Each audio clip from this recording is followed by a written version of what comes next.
And the Cards officially hired Bruce Arians to take over on the sidelines while the Suns begin the search for a new leader on the court after cutting ties with coach Alvin Gentry.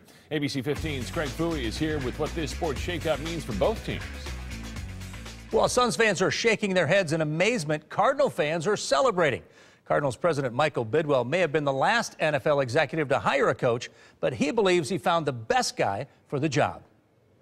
He has a tremendous amount of experience. The Cardinals' new coach, Bruce Arians, is a veteran NFL assistant with more than 20 years' experience and filled in as the interim head coach for the Colts this past season. Today, President Michael Bidwell told me Arians has a winning attitude that's contagious. He's a great coach. He's experienced. He's a leader. You know, I talked about three things: leadership, accountability, and performance. He brings all three of those things, and he's got just a ton of experience where he's seen where you've done it right, done it wrong, making sure that he knows how to adjust his system to personnel that we have. Coach Arians told me this afternoon putting together his staff will be his first priority, and he hopes to have that done by Sunday night. Put this staff together, get this done, get to the Senior Bowl, start evaluating players. While I'm at the Senior Bowl, I'll start watching games of our guys. I've already watched quite a few, and I really like what I see. We've got a lot of talent on this football team.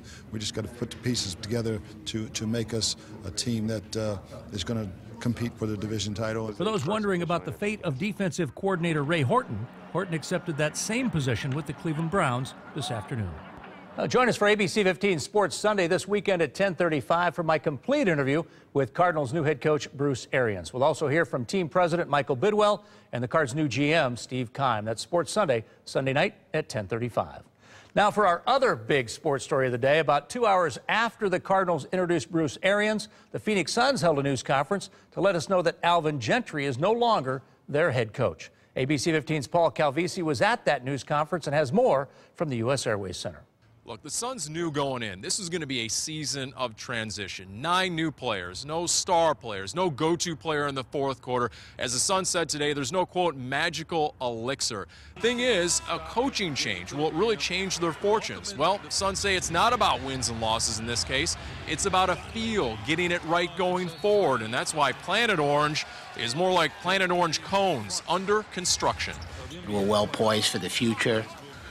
Good draft choices this year and going forward, and we have to be realistic about where we are and how we're going to go about getting better.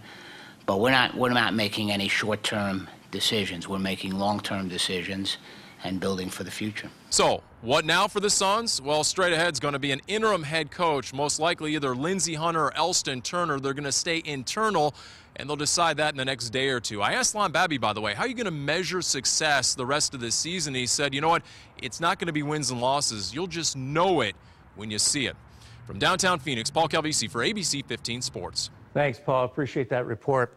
Now, the list of internal candidates for the interim coaching position is short. 2 guys, as Paul mentioned, continue to be mentioned: assistant coach Elston Turner and player development coordinator Lindsey Hunter. We're expecting that announcement from the Suns tomorrow. And keep in mind, the Suns don't play again until Wednesday night against the Kings in Sacramento.